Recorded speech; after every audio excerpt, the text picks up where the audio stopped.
Hello there, sweet friends, and welcome to stellarjstudios. I am Gina, and today we are going to take a look inside a sketchbook. Now, I know a sketchbook can seem kind of scary, especially if you are a person that is like me and did not come from a fine art background. I started in scrapbooking and then art journaling, and then just kind of worked my way to where I am today. So why would I want to use a sketchbook? Well, a sketchbook is a great place to do practicing of new techniques and paints and colors and all kinds of just anything you want to experiment in. And believe it or not, there are no rules in sketchbooking other than just make sure you sketchbook. Like, that's the rules, just to keep practicing, to keep playing. So I have a whole video about, in my head, how I categorize scrapbooking versus art journaling versus sketchbooking, and I go over my whole spiel on how in my head I've organized it. But back to the sketchbook. So let's say we wanted to start a sketchbook, but we're not a classically trained artist, and so we really don't know what to do in a sketchbook. We're not, in my case, I was not good at drawing. And so I thought, well, I don't need a sketchbook because, well, I don't draw. So, why in the world would I need a book for drawing? Well, here's the thing. You can draw. I can draw. We draw. You draw all the time. And you've been doing it since you were probably 2-3 years old, and you didn't even realize you were doing it. Or maybe you did. I didn't. And when I realized what drawing was, it totally shifted my entire mindset from an I can't and I'm not to, oh, I can and I am. So let's do a quick little exercise to kind of prove my point about you are an artist and you can draw. So I'm going to start in my sketchbook. This is one of my sketchbooks that I have made, and it's quite large, and this is the one, this is my third one, and so this is the one I'm gonna work in. I'm gonna go to the middle. It doesn't matter where you work in your sketchbook, and even if you don't have a sketchbook and you're just working on a piece of paper, that is cool too. I'm gonna use very basic supplies today. I'm gonna use markers. No fancy markers. I am gonna use a China marker. It's like a grease pencil. If you are my age, you know what a grease pencil is. And then I'm going to use some crayons, and that's it. Maybe a pencil. If I have a Sharpie laying around, I will use a Sharpie. So some of these are water-based markers and some of them are Sharpie. So I actually am going to start with, I want a Sharpie. So the first thing I'm going to do is I'm going to pick a word. I don't care what word it is. It could be made up word if you want. I'm going to choose my name, and I am going to write it however I want across my page. Now, believe it or not, and I'm not going to do anything too fancy. This is just cursive. Whoops. I went ahead and did Stellar J, but that's okay. That's okay because it is Stella Regina Johnson. You could do yours in print. You can do yours, not cursive and not twirly swirly, and just totally however you want. And it can be any word you want, but I'm going to make it big, and I'm going to make it go across the side, or from side to side. Now here's the deal. I just drew. Because when we write, we are drawing, and we've been writing our whole lives, and therefore you can draw, because that's all letters are.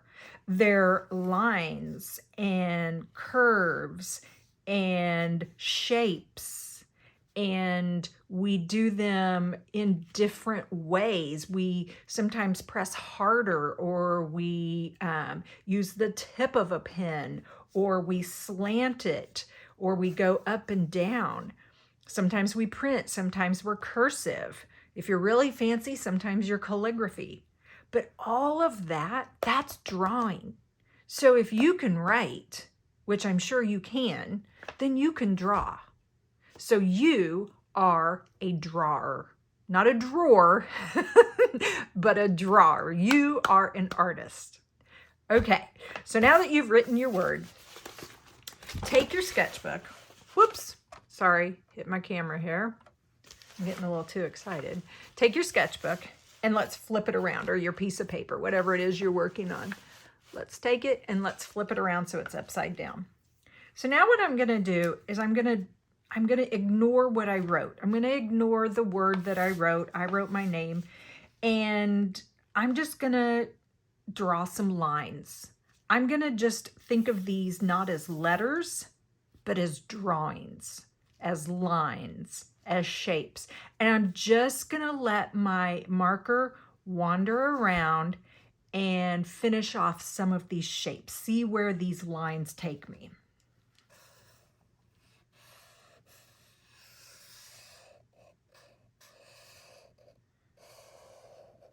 And I'm gonna try really hard not to think too much about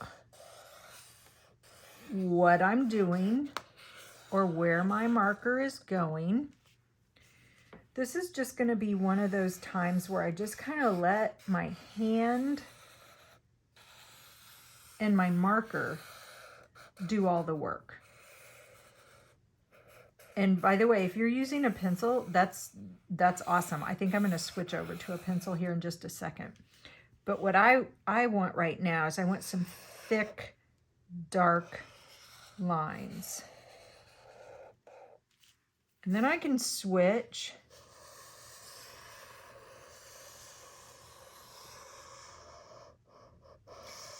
to my non-dominant hand. Ooh, I like this.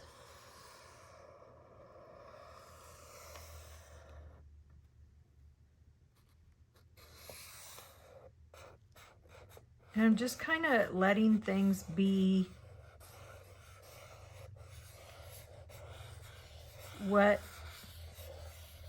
the marker and my hand are kind of telling me they want to be. Not really doing a lot of thought. So now I want to switch up, because this was kind of a thick line. I'm going to go in with something thinner, and this is a pencil. So I'm going to try some different thin marks.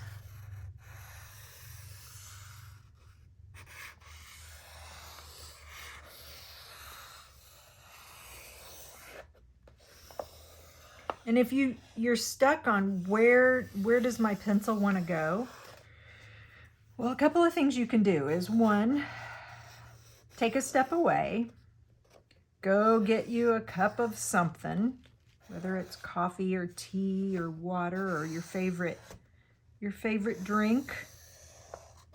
Maybe step outside and reset your brain.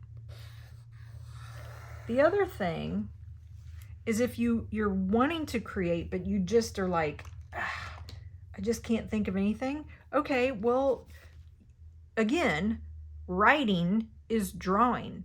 So you know how to do that.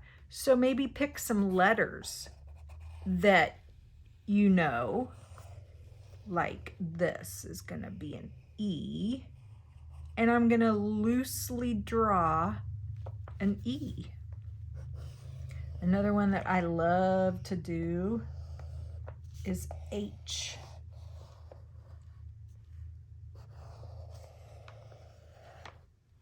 Okay. And so now I want some contrast in here. So I'm going to see if I can find a really skinny. There we go. We'll see if this even works. I don't even know if this will work. I'm going to go in with some smaller marks.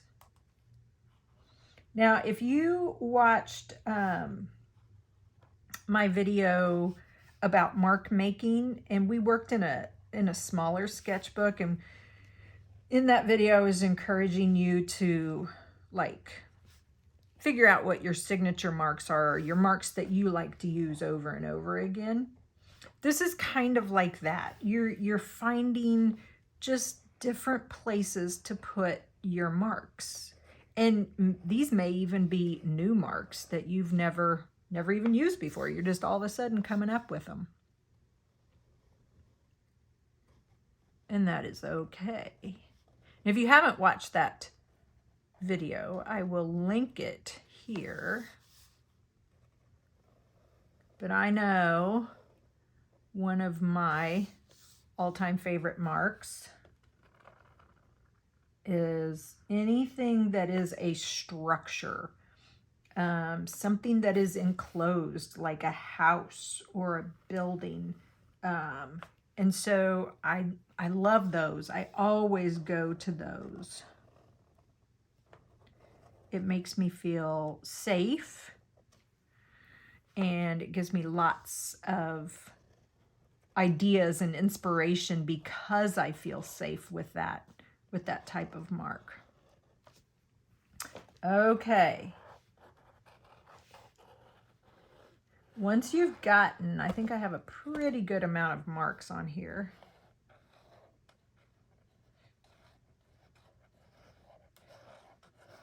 All right, once you've gotten a pretty good amount of marks on here, which I feel like I do, and I've got some variations. Now what I'm gonna do is I'm gonna flip this back over, and I'm gonna take a look at it. And I wanna say, first of all, I wanna make sure it's right side up now. Okay, and I'm gonna look at it and I'm gonna be like, okay, is this, make sure I'm still in frame here. There we go. Okay, are there any stories that I can pull from this? Is there anything that I'm drawn to that sparks some sort of interest? And so I'm looking like right here. I love that. I love these. That's kind of interesting. I really like this. And so now I'm just going to go in and I'm just going to play around with my markers and just kind of shade in different things. And I don't care if my markers work well or if they don't, because that's going to give me some contrast too. And I want a lot of contrast. I want things to play off of each other and kind of not really compete with one another, but I want them to like draw attention over here, and then all of a sudden I want something to draw your attention over here. And so sorry about the squeak if you don't like squeaky markers. So I'm just gonna play around. I'm gonna add some color. And I'm not going to think too much about what I'm picking out of my marker tub here. I'm just going to kind of pull from my markers and fill in whatever is asking me to fill it in. And you can draw shapes with your markers too. So I'm going to go ahead and include a little bit up here.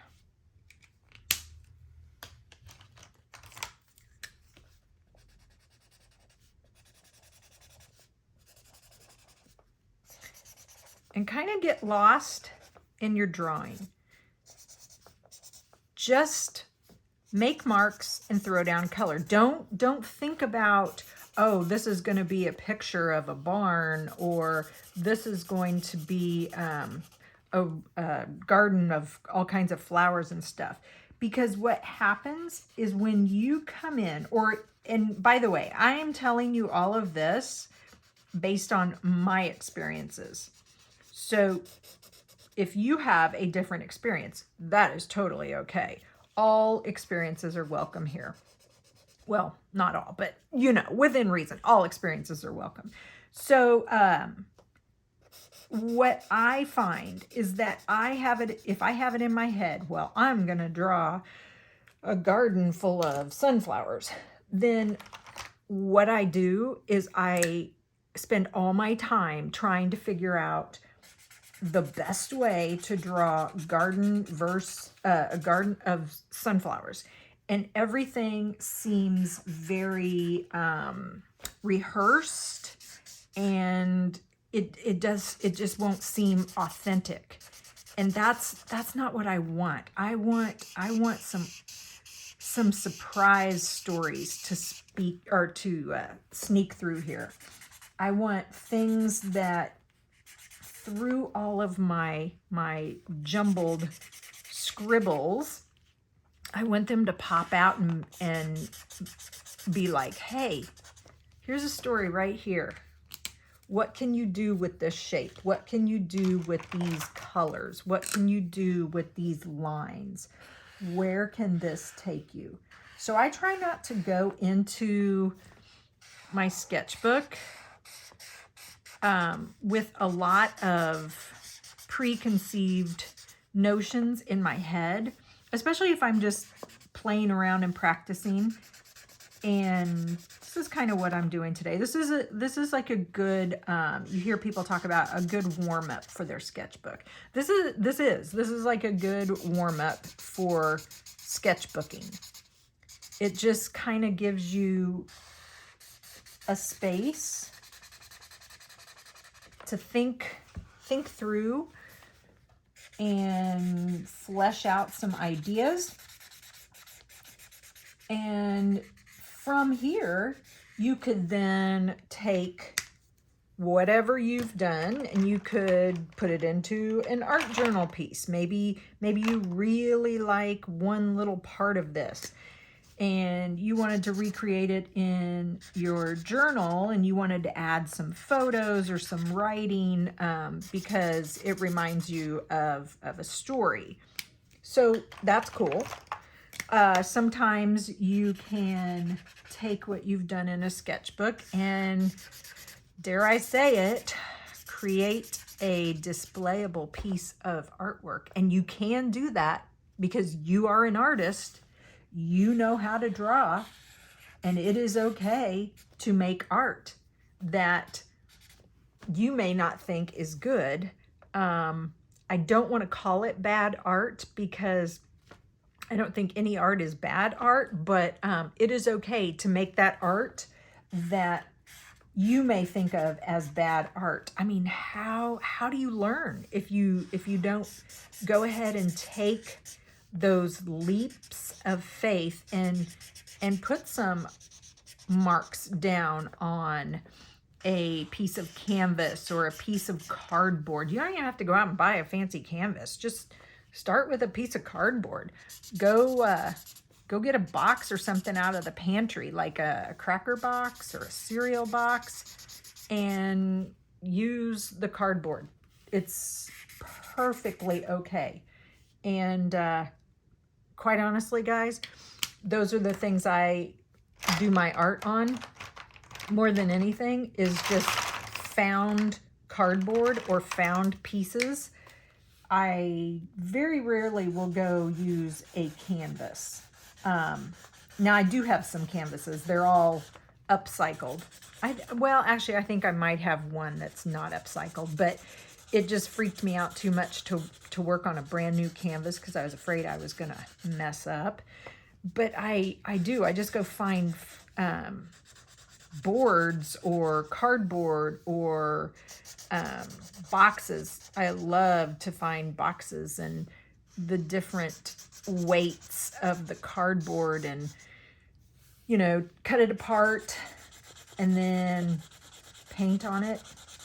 Book covers. I love to use book covers. I have an entire collection of book covers. I have hundreds and hundreds of book covers that I've cut down, and they're just sitting over on my shelves. And whenever I feel like working on a piece of art, I just go grab one of those.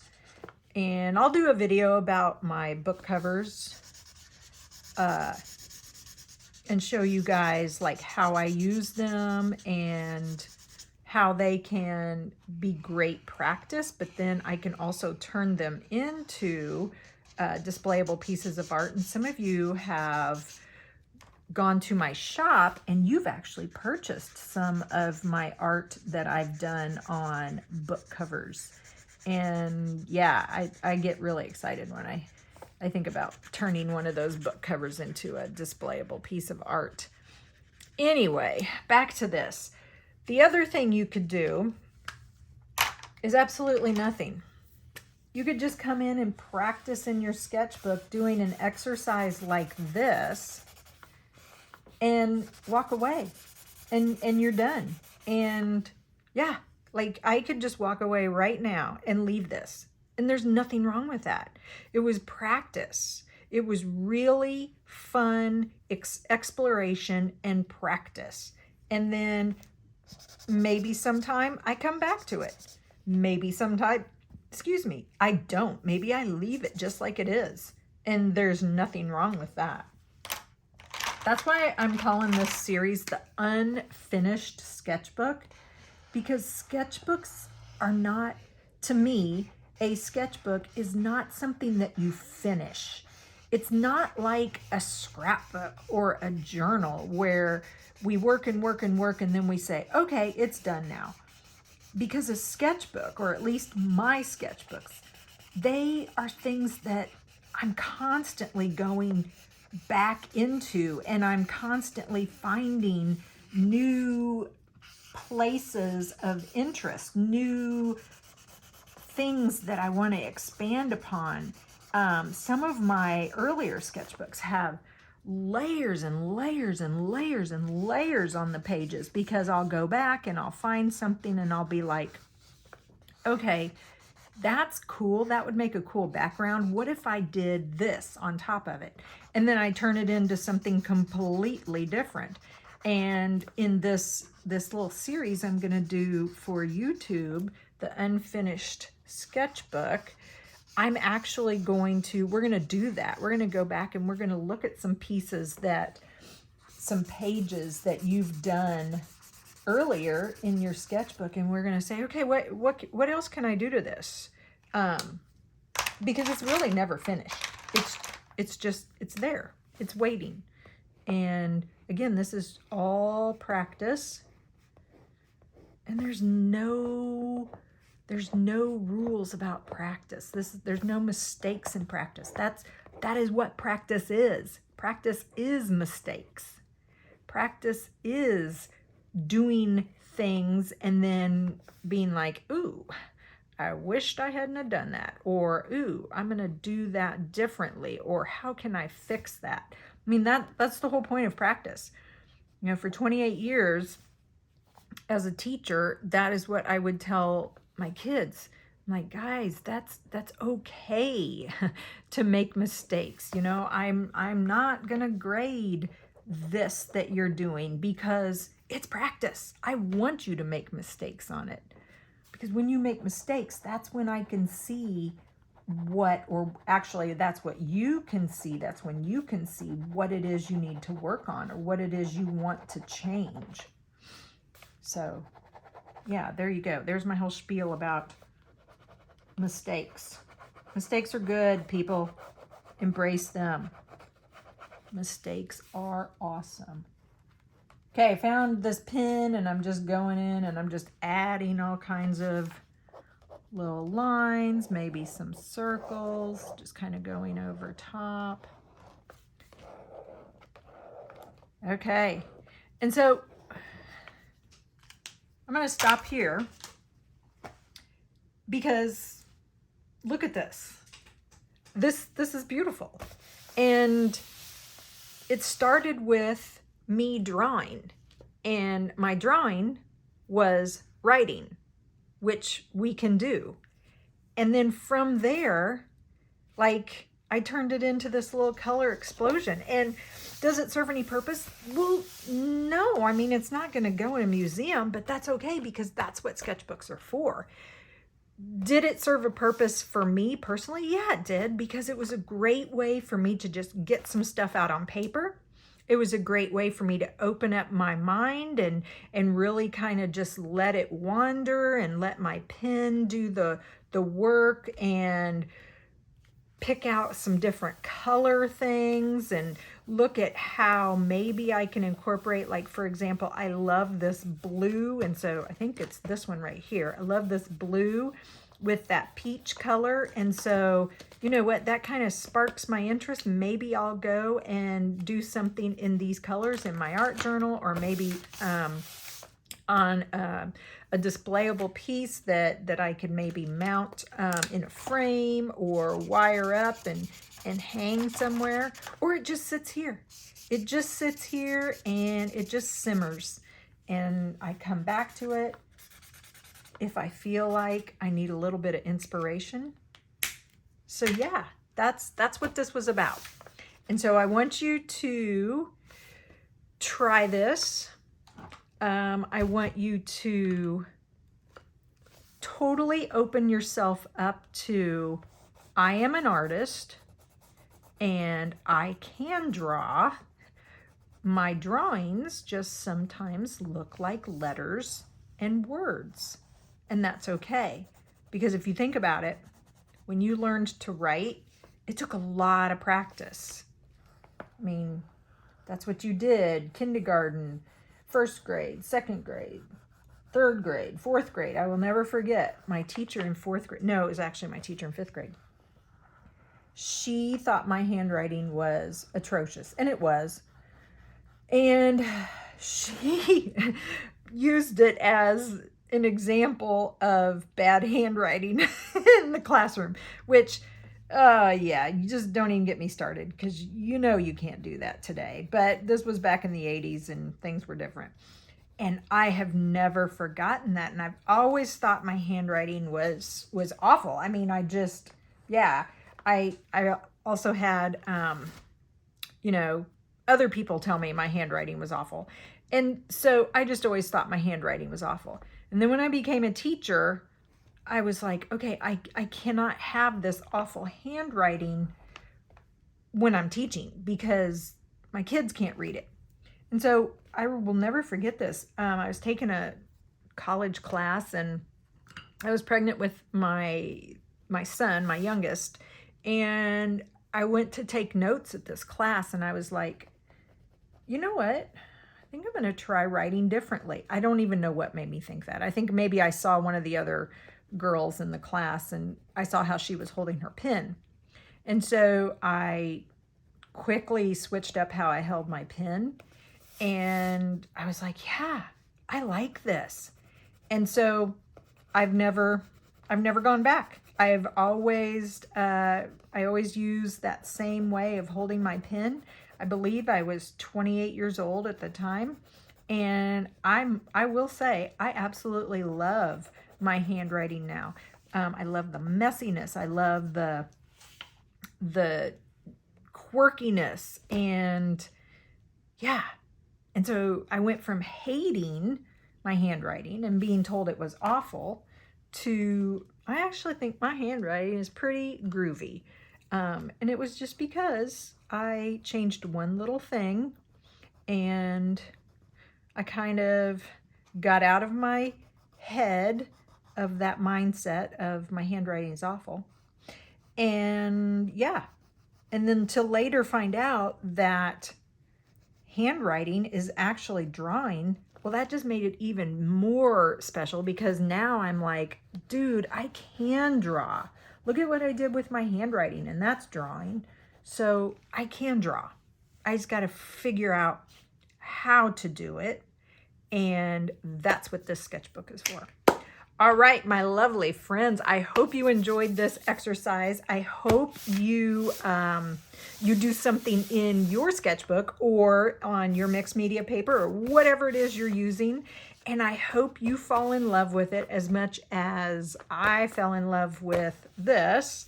And so, yeah. And I will have another sketchbook video for you coming up in the next few days. Until then, I hope you're healthy, I hope you're happy, and I hope you do something creative today in your sketchbook. Bye.